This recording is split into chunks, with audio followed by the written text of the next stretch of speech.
a lot of the good communities that are out there, but a lot of them are known for what they oppose instead of what they stand for. And the children today who know that they probably don't know that they're the leaders of the world, but they're here for this. You give them rein, you release their brakes, and you just let them go without the fear of worrying about what other people think and going and finding it and realize, well, yeah, but they're going to hurt themselves. They're going to fall down. It's like, hey, listen. Where do you think wisdom comes from? When you make a decision or you try to do something and you fail, when you look at that failure and realize that I learned from that, because wisdom comes from experience. Experience comes from making stupid decisions and failing. And if you fail from that and you quit and you call it failure, then you've failed twice. When you realize that, hey, I just made a mistake and I'm going to learn from this. It's okay. And don't be afraid of falling down or failing. Welcome to The Power of Family, the podcast where we help families talk, listen, and connect across generations. I'm your host, Terry Willis. Before we begin,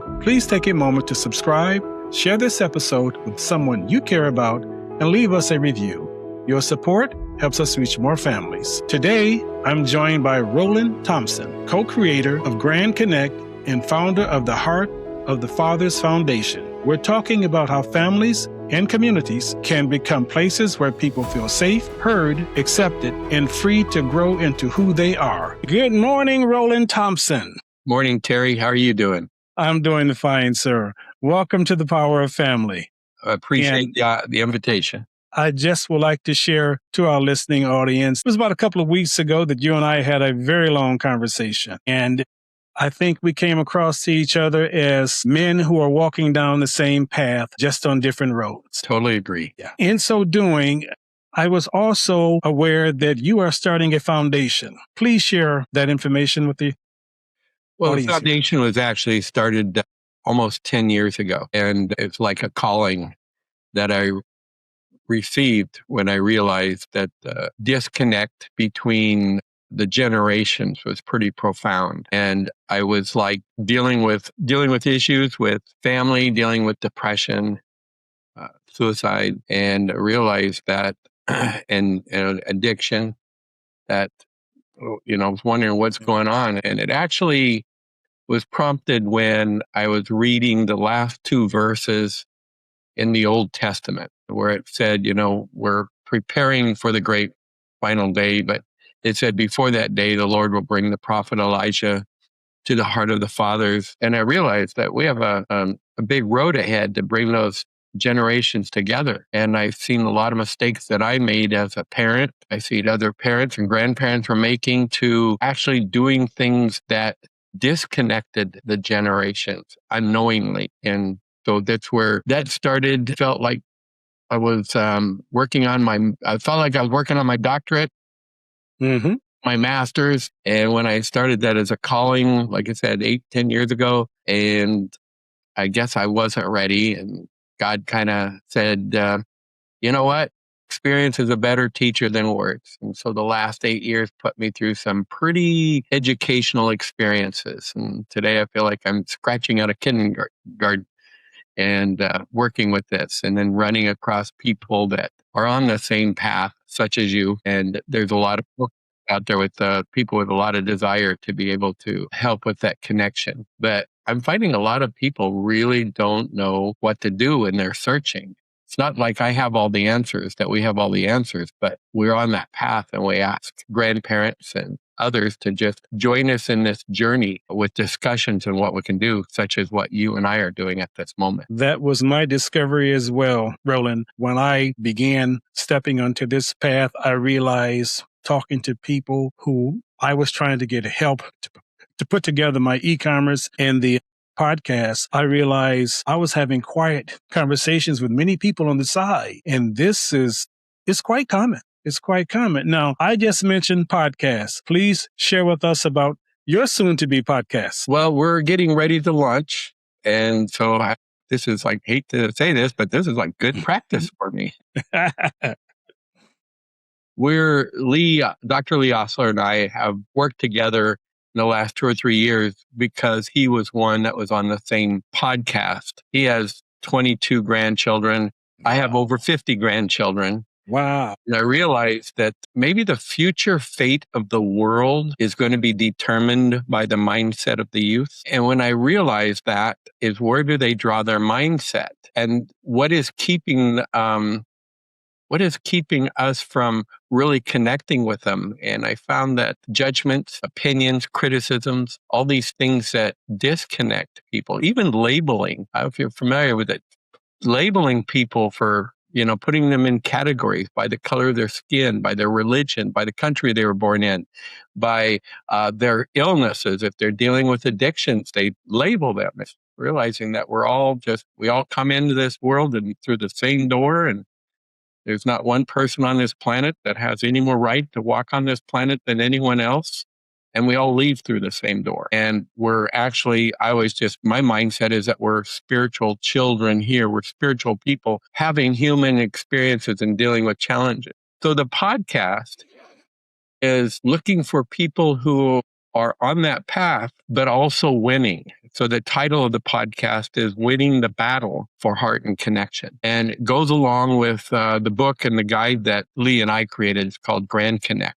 We even created an app called Grand Tracker that we made free to the world to really get to know these children. One of the things I believe and I've learned was when you really get to know who the child is or the person is and focus on knowing their heart, then they'll know who you are. We can't give them fish. We can't teach them to fish. We need to fish with them in their pond, and we need to learn what that pond is. So I'm looking forward to you're on our list of podcast guest. So with what you just call me and I will be there. Yeah. You just called me, Roland, and I promise you I will be there. Okay. Because you and I are going to be traveling many roads together as we move on.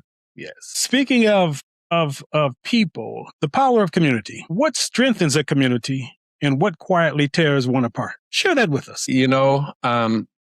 I think that's the path that you're right on, the power of family. And you view that we are all a family here on earth, and we're broken down into different cultures, and we embrace those differences and learn of those differences instead of, how would you say it, turning people away because they're different than you, but to embrace those differences and learn. There's an infinite number of things and that people make them different. But we're all in the same, we're all here on earth for the same, we all die and breathe the same. So yes, we do. The community is really learning why a person's different, not judging them by their clothes they wear, their beliefs that they have, is to embrace those differences and learn what they are, because we have several, in my family, we have several different cultures that we're heavily involved with. And it's fun learning those different cultures, but it's really also sad that there are people with different cultures who feel like they're less than because they don't fit into our culture. And families is a great place for it to start. If you can learn to live in a family and realize that as parents, we're not to be engineers, if that makes sense. We're not to be there and try to engineer a child. We're there to be their shepherd, to guide them to what their purpose is and to learn what that is. And what I have found that, I've studied the brain a little bit. I've been studying psychology. I've been just reading. When I realized that I was just a kindergarten and there's so much to learn, I started reading everything. And I realized there's basically two parts to the brain, that I always like to focus. Amygdala, which is at the stem, and the prefrontal cortex. And I really started realizing that a lot of my disconnect that I had, even with my involvement in my family and in my community, was being, how would you say, not connecting, not jiving. It was because of my ego. And I realized the ego is probably one of the, as my 13-year-old granddaughter said. She was born in Mexico, and she was sitting there, and we had this discussion, and she goes, and I was telling her, her parents were dealing with some issues, family issues, and I was discussing with her and realized that when they get angry at each other, that it's the egos behind a lot of those emotions. It's about them, that individual. And she goes, "Wow, Grandpa, I guess the ego's not your amigo." I like that. from a 13-year-old at that time, that was pretty profound. And I go, for the last few years, I've been doing what I can to, I guess, purge my ego or get it in control, learning emotional regulation. And I think with what you're talking about, bringing the communities together and the family together, one of the things we got to strive for, and it can't happen overnight. This is where we really discuss this a lot in our guidebook, Brand Connect, is that learning and having emotional regulation and regulating your emotions, not reacting to things that you have no control over, or reacting to to what a person gets angry at you or whatever, and you react right away. You see a lot of road rage. You see, if you follow the media on the internet and you see something being posted and you go through the comments, and there's so many on the left side and there's so many on the right side, and there's, this is great and this is bad, and you realize that you can't do anything about that stuff that's happening there. Why don't you just focus on what you can control and learning who a person really is and what's behind that emotion that they're coming at you with? Now, instead of being opinionated and having a perception of what you think it is, why not try to seek the truth, find out what it is, and then listen? You shared a lot here, and something that really sticks with me is that you said that you delved into the study. You delved into reading and reflecting on a lot of material. Help me understand your thought processes here. Well, in the studying aspect of things, is that I realize there's so much that I don't know. I realized, I'm at the last quarter, I'm in the last quarter of my life. I'm basically, I'm 75 years old. I'm not going to be around, that much longer. And I realized that there's, to really understand people and where they're coming from, and learning not to look at their physical being, their clothes and things, and to really understand where they're coming from, and learning how to ask the right questions to in what I can do to help them. I found true joy started coming when I set my ego aside and not making it about me, but making it about them. And it's interesting when I go and I'll ask you, Terry, what challenges are you being faced with at this moment in your life? How would you answer that? Well, I'm going to first say, is that rhetorical or is that direct? Well, if I'm sitting here and I was in our conversation, we're talking about it, could be interpreted as rhetorical, but in a setting of role playing, it's direct.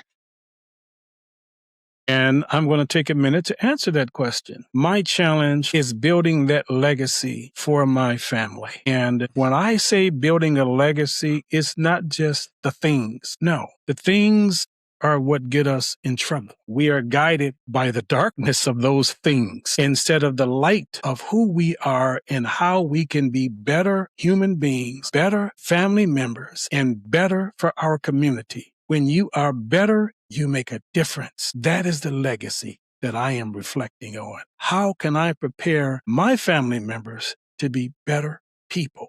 Because like you, I will not be here forever. And I'm, pretty much like you. You have a few years on me, but I'm counting mine too here. I'm counting mine because I know that what I'm doing, others are not seeing. And I also know that I cannot force my beliefs onto others. And much of what I'm doing has to be led by example. And that is my challenge right now with the time that I still have here. How and what can I do? And I have found a part of my calling by the power of family and this podcast, because I am generating connections with people. And like you, we see that it's not the individual in us, it is the collective in us. Collectively, we can, and we hope and we will do our best to make a difference, because we bring wisdom to this table. Wisdom not just to tell young people what to do, but wisdom to enlighten them as to what they can become. That's all. They are their own human beings that make their own decisions, and they will run this world one day in one aspect or another. That's my position. You bring up because I sit there and I ponder that. And with that challenge, what you're talking about, I run across, that's a challenge of a lot of parents and grandparents are dealing with. Exactly. And how do we address that? So the world is becoming more aware of that situation. But what you're saying is about what a lot of other people are saying is, how do we do that? How do we help influence our grandchildren and our children, without being engineers, but how do we be a shepherd for them? And when I was reflecting and studying that in these last few years, when I'll go back to the ego thing, I would ask a grandparent, do you really want to be known as a really good grandparent? And they go, well, yes. And I'll ask, who's that about? I guess that's about me. And then I'll ask them, do you really want to leave a really great legacy before you leave? Because I was the same way. I want to leave a really good, making it. But who's that about? Exactly. That's about me. So I look at some really great examples of people who left really profound legacies who are past. And I look up to them. I think, and four I always bring up in conversation is Mother Teresa. Would you agree she left a great legacy? Very much. Mahatma Gandhi. Very much. Martin Luther King. Absolutely. And Jesus Christ. Utmost. What did they do when they were here on the planet? When you analyzed what they were they doing it for themselves? Were they trying to leave that legacy? And they weren't. They were actually just doing the right thing and putting that ego on the back shelf and just really learning who people are and what their pains are. We could sit there and make checklists of things to do each morning when we wake up. I'm going to be like Mahatma Gandhi. I'm going to be, everything I do is going to be on peace, no anger. And I'm going to be like Mother Teresa. I'm going to look for people who are hurting and pain, and I'm going to sit there and I'm going to help them. And one of the really biggest things that I really struggled with for me, that I'm going to use the word transformation, because I realized that's when I say I'm in kindergarten, is realize I'll never attain the perfection of Christ or any of them, basically. But as long as I'm striving to be there, then I'm on that right road, and that I can only do what I can do. And through habit, and when I see people and asking them, but of me, it's getting rid of that ego, putting it behind me. I look at over the last 40, 50 years of the things I've accomplished and the things I got to do. It was ego driven. It was about me. But I look back at the people I met, famous people, that's all in the past. Nobody knows that or remembers that. People don't remember what you say or do. They remember how you make them feel. And if they feel accepted and you listen. So the key word is listen. I mean, we strive to get that out there in everything. Part of transformation is just to listen to people. Do you realize that the word listen has the same letters as the word silent? No, I didn't. Think about it. In all my life. No, I didn't. In my life. So when I heard that, I was like, that be profound. So when I am, for me, it's focusing on how do I properly listen, but it's not, I don't want it to be a checklist for me. I want it to be who I am. This is who I am. I am a person who, when I run across people, I automatically love them, not because mom told me to love them or the Bible told me to love them. I love them because that's who I am. And that's where we are all working as individuals to transform. I'm bringing this up. One, for me, learning to transform is getting into habits every morning. Every morning I wake up, and some people say, well, I can't, but I don't have time. Well, then wake up an hour earlier than what you normally do. Go to bed a little bit early. Mm-hmm. And I'll sit there and I'll grab my peppermint tea, protein drink. I grab my stack of books and I'll have it and on the couch where it's peaceful and quiet. I have my windows open. I'm looking out at the trees and the nature and the clouds and the birds and just feeling the nature. And I take a deep breath. And one of the first things I do is I close my eyes. And if your listeners are listening to this, the only thing I can think is this is a very powerful thing that I learned. It's not, this is what I do. And when somebody told me, and I said, okay, I'll try that. And I was like, wow, I wish I'd tried this when I was younger and do it every morning. But I close my eyes and I visualize. This part I learned from Fred Rogers, Mr. Rogers, in a movie that he did with as Tom Hanks was playing. And I closed my eyes and I said, and I envision all the people who have loved me into existence. Now, I know some people out there are like, nobody loved me. I grew up in a foster home. I was thrown around, but somebody would bring that up to me. Yeah, but why are you the way you are now? And they say, because I found the Savior. I found Christ, and I found God in my life. He's behind who I am. I am not alone. And so then visualize that, but also visualize if you want your parents, your grandparents, but what about the thousands of ancestors? Visualize the thousands of ancestors that have, over the years, that have gone through wars, struggles. It's taken 3 months to cross the ocean with nothing, owning nothing, having nothing, being chased out of their country, going through wars and dealing with some really, really tragic stuff back in those days. And visualize all those people standing behind you, and you're standing there in front of them, and they're behind you, and they have made it possible for you to be here today. And when that was I guess I matter. It's that timeline of history. It's that timeline of history of all those who have come before you, who have traveled here to where you are today. What you do, you are now going to be talked about and written about. What you did during this period of Earth. Yep. Just as you are reflecting on all those who went through those trials and tribulations to get us here. To make for you as an individual. Yes. You as an individual possible. And you bring up a really good point there, because when you are focused on the children, the youth that are in your realm of influence, this could be nephews, nieces, friends of friends, these children that are watching you all the time. And when you realize that they will never do as you say, never. They will only do as you do. And if you're always being that person, now it's like, I always joke with people, and I sit there and one of them, I had people who were, they proclaim, well, just about any religion that's out there. And I'll ask them, do you believe that God loves every single human being in the world? And a lot of them say, well, yeah. Can you look around and say that you love every single human being in the world?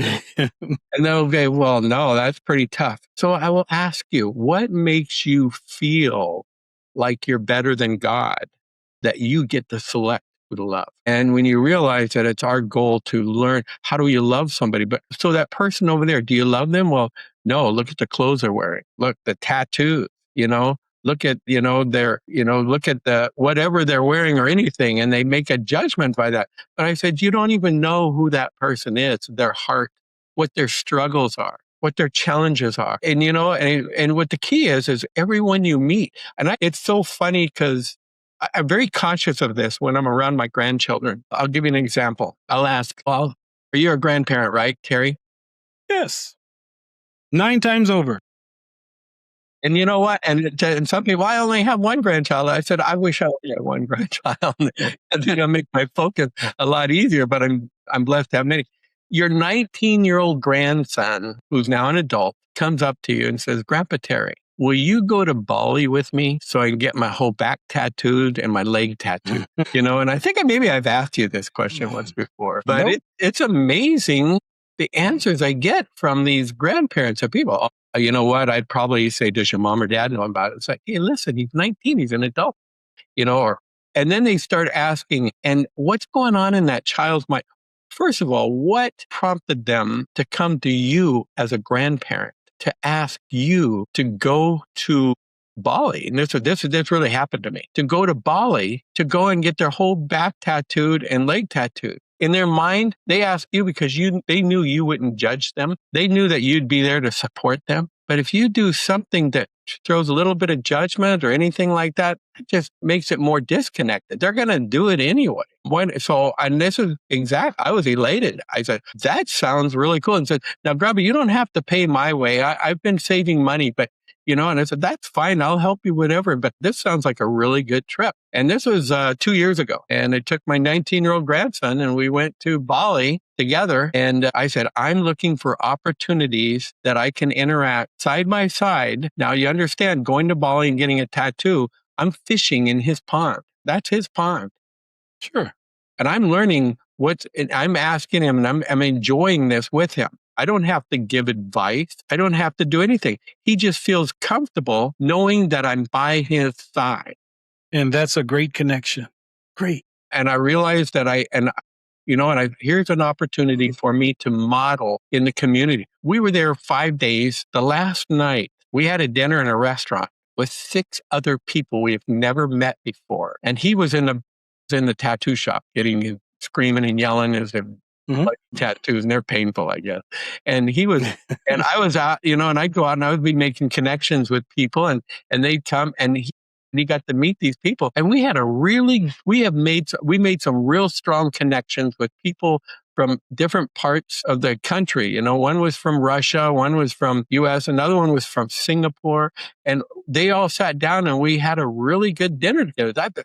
And we felt a love for each other in that short period of time. And the thing is I was able to model that for him. And I realized that, I'll give you another example. Let me tell you another story. One of my granddaughters, we went to Burger King. We drove up to the window. They handed us our bag and I gave it to her. I turned to the person in the window, a young lady there, and I said, "Thank you so much for coming to work today. You have made our life so much easier and we really appreciate you."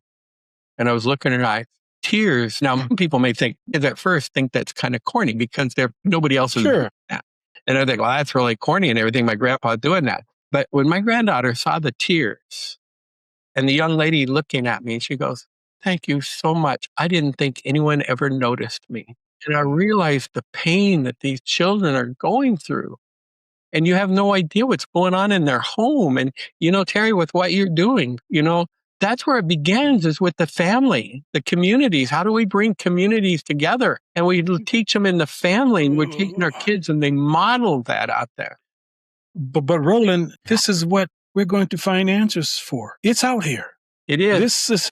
This is not something that just came from out of the ocean. This is something that has been brewing in society, in communities, in homes, in families. Families, people, they look to others for answers. We have been called upon for that something that we know that we must answer to right now. I will not stop until my last dying breath.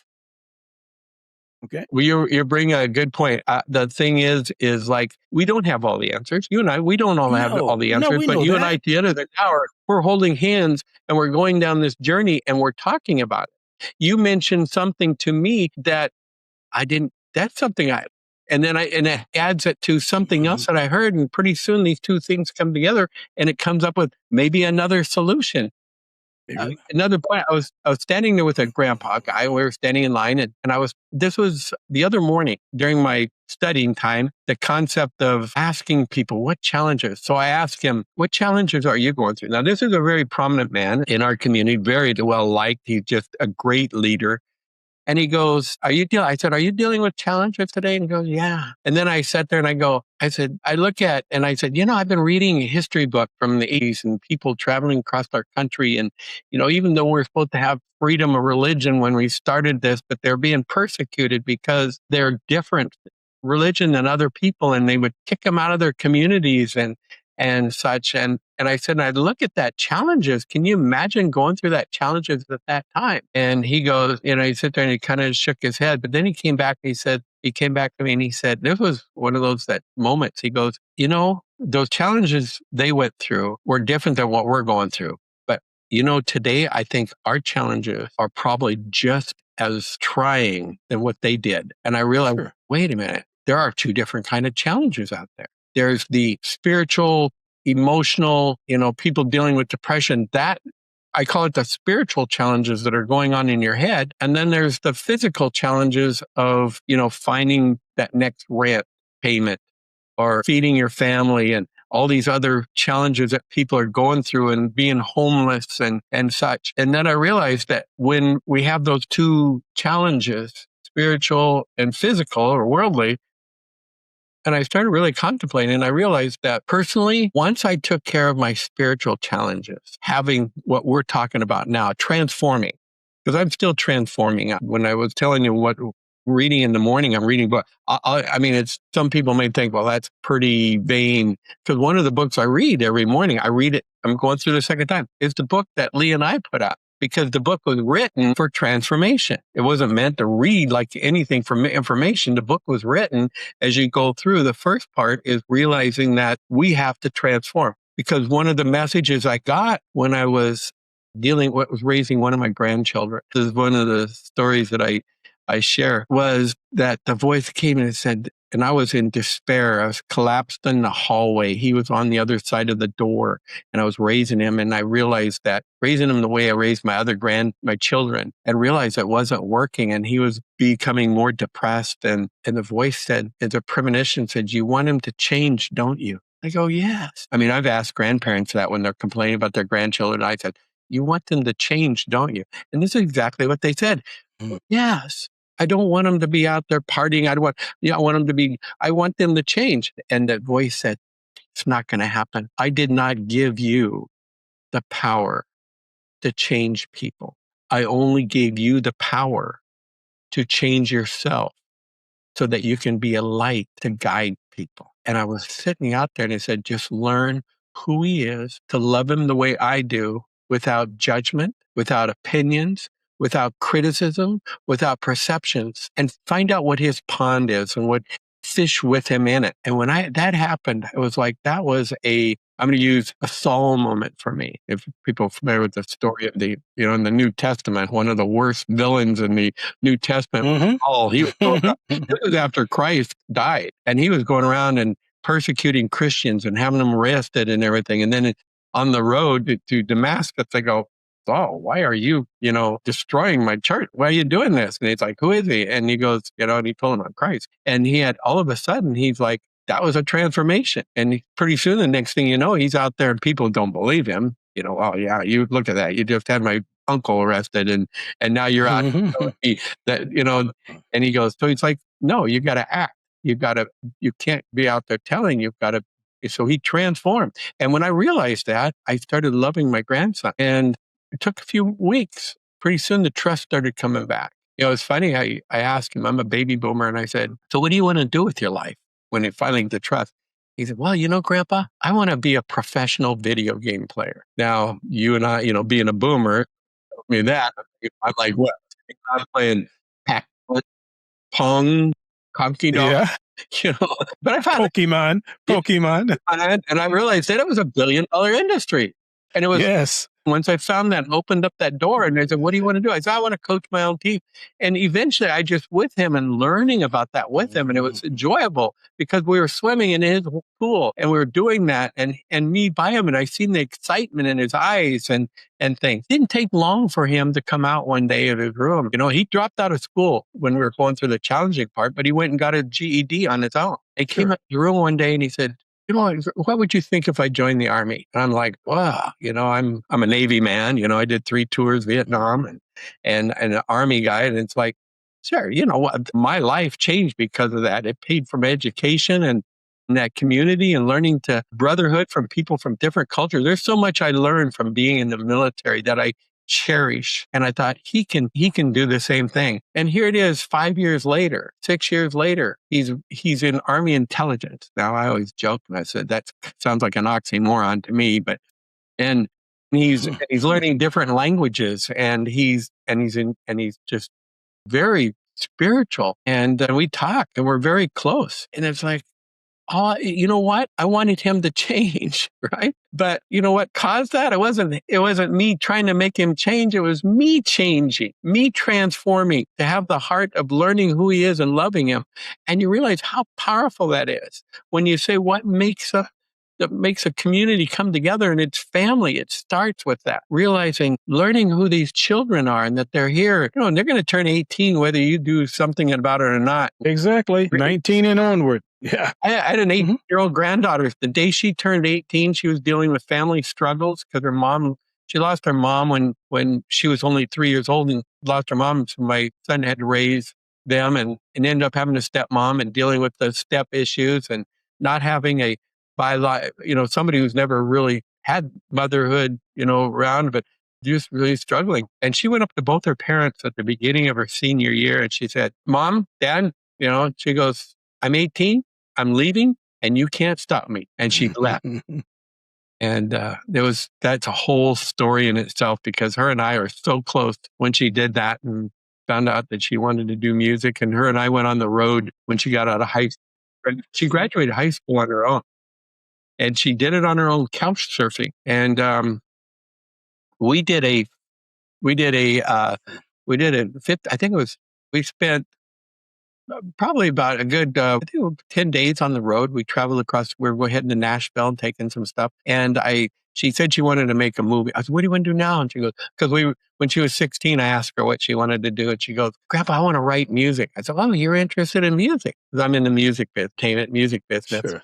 Recording business. And she goes, really? And so I was at her house, and she started playing the piano, some songs she wrote. And it's like, oh my gosh. I mean, does her parents even know that this is what she's doing? And she goes, I want to make music. So my son and I wrote a song together. And if you go to YouTube, it's part of our Heart of the Fathers. We have we're starting developing it. But her and I wrote a song called "It's Never Too Late," and it's about a child singing to a grandparent. You've learned so much through the years. You know things I don't. I've got my own set of fears, hardships that you know, and you kind of go through. But it's saying it's never too late. It's never too late to get to know who I am, and to never too late, and to change now. And so we did a music video and got entered into a music festival, and I flew her down to the music festival together, and we're sitting in this theater together and watching our music video sitting up there on the screen, and people is like, and it's like, all because I asked her, what do you want to do? And I created the opportunity for her, because I had her sing on the song that my son and I wrote. We did it as a manifesto for the foundation. But then when I took her on the road, when she got out of high school, she goes, I said, you still want to do? Oh, I want to make a movie. I said, okay. I'm not hitting the road for, I think it's like 15 days on the road, and we're going to Nashville, and Grandma doesn't want me to go along, and Grandma wants to go with me, and Grandma doesn't like to drive across country. And for me to spend 15 days in the car with your grandma who doesn't want to be there, that doesn't sound like a lot of fun. So she came with me, and we did interviews. I mean, we still have all these interviews recorded. 20 people really well known throughout the country, and sat down and did interviews with them, and asking hers, an 18-year-old asking, so, if she was interviewing you, so she goes, so tell me, what success to you? How did you get into success? And she asked them stories about the challenges they overcome. And it's just great interviews. And one of the interviews she did was towards the end was a father, who was a good friend of mine, of a very, very famous world-renowned singer-songwriter band. And we were at his house, and his wife was there. We met his wife, and she was interviewing him, but then went to the wife, and the wife she helps out in the community, was helping with a foster kid in the foster system. And she was, I think, the guardian ad litem, and she was struggling and with this young gal with foster parents, and was telling us about this. And she turned to my granddaughter and said, it's like, what do I do? And my granddaughter says, I left home when I was 18, and the thing that saved me was having my dog. She had a dog, and that dog will not, if I don't feed that dog and find food for that dog will starve. So I made sure my dog was able to eat. So I was more or less helped taking care of the dog, but also going to school, couch surfing. And the lady goes, oh, she wanted the girl that she was dealing with, wanted a kitten. Anyway, she was kind of going through that and said, that's, probably a good idea. Pets are great for that. And when we got in the truck to leave, my granddaughter turned to me and she goes, wow, Grandpa, I've never had anyone ever ask me for advice before. That was so cool. And it's like, oh, register that one. Children, check. Children like to be, ask them for help, ask them for advice. Help me with this. Fish with them, help them fish in there and then listen to them, and just, man, these are little. So it's one of the things where I've been getting was experience was a better teacher than words. And so God put me through these experiences with my grandchildren.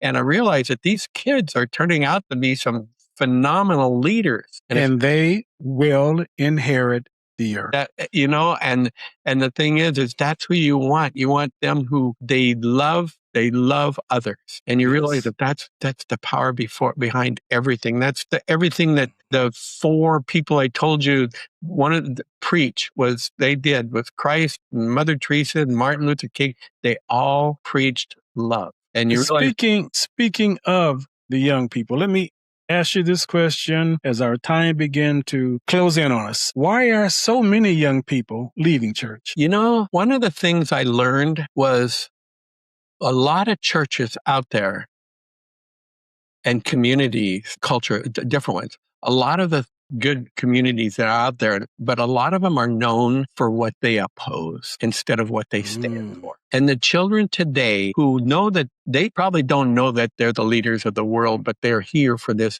You know, you give them rein, you release their brakes, and you just let them go without the fear of worrying about what other people think, and going and finding it and realize, well, yeah, but they're going to hurt themselves. They're going to fall down. It's like, hey, listen. Where do you think wisdom comes from? Wisdom comes from making choices and decisions out there. And one of the things is that when you make a decision or you try to do something and you fail, when you fail, when you look at that failure and realize that, I learned from that. Because wisdom comes from experience. Experience comes from making stupid decisions and failing. Mm-hmm.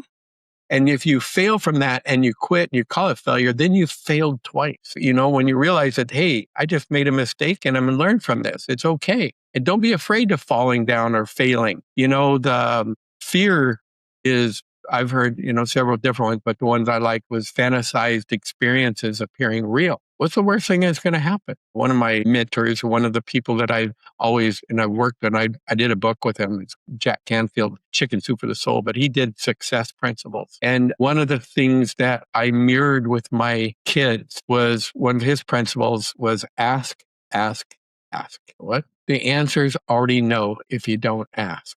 Don't be afraid to ask or do something. And I would be mirroring this for my kids, my daughter and my son, who I'll share one quick little story. My son was in high school. I was on the Chamber of Commerce. I was on the board. We have a large Chamber of Commerce, big area here. And Todd Lewinke, the CEO for the Seattle Seahawks, was being the main speaker for this annual meeting. And I thought, well, this is really cool. So I went to the CEO of the chamber and I said, hey, Chris, you know, my son, he's in music. He's a senior. I said, Chris, can I, you know what? It'd be really cool if somebody sang the national anthem at this meeting. He said, oh, that's a good idea. I said, I can get my son to come. He said, oh, can you? So ask, ask, ask. Because what's he going to say? No. Mm-hmm. And if I don't ask him, what's the answer? It's already no. If you don't ask, it's already no. So why not ask?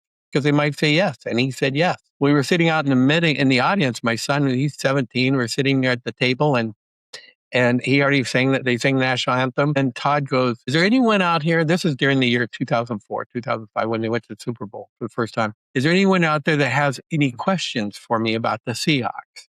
And my son raised his hand. And I go, oh my gosh, you know, he's going to embarrass me in front of all my, peers out here, all these business owners and stuff. And he looked at me, he saw my little bit of fear. He said, don't worry about it, Dad. I got it handled. And Todd picked him. He said, yeah, you young man. And my son stood up and he said, so what would it take for me to sing the national anthem at a Seahawks game? And Todd goes, whoa. And he points to me and Dad, how's his grades? I lied. And he goes, that's a done deal. And that fall, you know, when they interviewed my son that night on TV, they interviewed, what made you ask that? He goes, well, what's the answer if I didn't ask? It's already no. So why not ask? And I say, and I realized that the modeling of that over these years in business and stuff, it took hold. And I see what it's done to him. He's very successful now in the entertainment industry as a director and stuff. He's out of Nashville. And I looked there and I said, nothing will ever touch the feeling of a parent standing on the field at Quest Field next to Matt Hasselbeck while your son sings the national anthem at a Bronco Seahawks game. And it's like, wow, these little teeny little things can have a profound effect. The littlest thing that you demonstrate in front of your children, you know, little things, they're going to... That's part of the legacy. What you do. Yeah, that's part of the legacy. That's exactly right. But I'm not doing it to seek. I'm just doing the exactly. And the legacy. You're leading by example. Yeah. So you just don't even focus on what's going to. Nothing to do with me. It's all about them. Like one of the things I've learned was never telling any of my children or grandchildren that I'm proud of them. I'm really proud of you because who's that about? That's about. Yeah. And you know what? And you realize that I bring up the scriptures again, but in there when Christ baptized and and the voice said, "This is my beloved son." He didn't say who I'm proud of. He says who I'm well pleased. It made him happy. So when I see my grandchildren, I don't say, there's a lot of success that they're dealing with. So I don't say I'm proud of you. I said, it makes me so happy that you're doing so well in the things that you're doing and that you're out there. And, it's not about me. People like to make other people happy. It's about helping them. And when they know that I made my grandpa happy doing the right thing, it's not, and so it's kind of, I get pushed. It's profound. I get pushback on that a lot, but it's a mindset. We've got to transform. It's profound. It's profound. Grandparents have a unique calling. They have the opportunity to influence the future leaders of the world. Franklin Delano Roosevelt said, "You cannot always build the future for the youth, but you can always build the youth for the future." And when I realized that as a grandparent, you have an opportunity to make a difference. One of the greatest desires of human desires is to make a difference. You have that opportunity in learning who these children are in your realm of your influence and to be there for them. Because if it wasn't for you, some of them wouldn't have anyone see them or know who they are. Exactly. Grandparents have the opportunity to influence the future and making a difference by learning who these young people are and loving them and being there for them. And as we wind down, let me ask you, are there any tools in your toolbox, in your treasure chest that you would like to impart with our viewers? Are there any tools in your tool chest? Yeah. Well, I figured there wasn't a lot of tools out there, so I've been prompted to create some tools. And I use the tools. Share them. I do them for myself. So 8 years ago, I had this idea that I'm going to learn who my grandchildren are. How am I going to keep track of the little things, their birthdays and my conversations with them? How's it doing? I'm making it about them. And it's like, oh, my grandpa listened to me. So we created if you go to grandconnect.com, there you go to there's an app there and you download it. It's free. It's called Grand Tracker. I'll just show you real quick what it looks like on my phone. I think I can show it on here. So on my phone there at the top, it says Grand Tracker. Right there. And so when I click on that, it comes up. Got it. And on there, you follow it, download. That's free. That's one. And the other thing is that we have to transform. And so when we wrote this guidebook, I wrote it it's for everybody, but mainly it was for us because we go through this guidebook, your Grand Tracker, which you can go to grandconnect.com, get the book from Amazon, the guidebook. And it's one that I'm going through it the second time. I'll sit there every morning and I slowly read through it. And I go through it, reading it, and it's thought-provoking and it helps me in transforming. The other one is I read positive, uplifting books, scriptures, because experience is a better teacher than words, not just your own experience, but other people's experience. Today, you and I shared maybe our experiences that we had, that we learned from, and it was a great teacher, but we hope that these experiences that we shared today also helps other people in learning and knowing what we've gone through.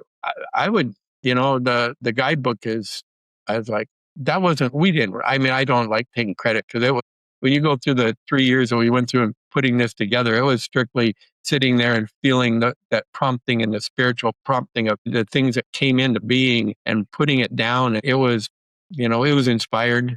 Dr. Osler and I, that's where 1 + 1 = 3, running into each other. You and I, we put our heads together, and ran into each other.